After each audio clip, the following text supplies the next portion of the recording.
மாற்றத்திற்கு எதிர்ப்பு தெரிவித்தும் ஒப்பந்த பணியாளர்களை பணி நிரந்தரம் செய்வதற்கும் அவர்கள் ஊதியம் குறைக்கப்பட்டதை எதிர்த்தும் சென்னை மாநகராட்சியின் முன்பு கொட்டும் மழையிலும் கொளுத்தும் வெயிலிலும் தொடர்ந்து 11வது நாளாக தூய்மை பணியாளர்கள் போராட்டத்தில் ஈடுபட்டு வருகிறார்கள். சென்னை மாநகராட்சியை ஒட்டியுள்ள அந்த பிளாட்பாரத்தில் அவர்கள் போராட்டத்தில் ஈடுபட்டிருக்கக்கூடிய அந்த காட்சி சென்னை மாநகரம் முழுவதும் அது பரபரப்பை ஏற்படுத்தி இருக்கிறது.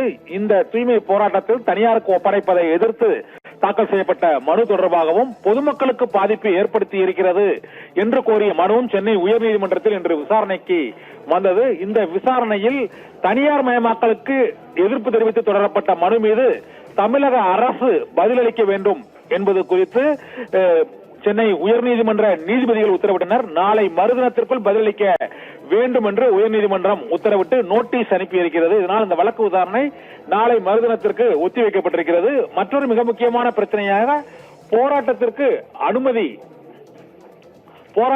அனுமதி அளிப்பது தொடர்பாகவும் தூய்மை பணியாளர்கள் தரப்பில் வாதிடப்பட்டது.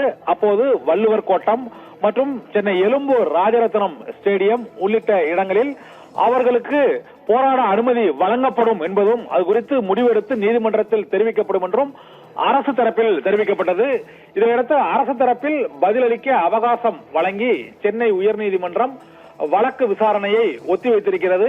தனியார் மயமாக்கும் மனு தொடர்பாக நாளை மறுதினம் விசாரணை நடத்தப்படும் என்றும் சென்னை உயர்நீதிமன்றம் இன்று பிறப்பித்துள்ள அந்த உத்தரவில் தெரிவித்திருக்கிறது. ஓவியா.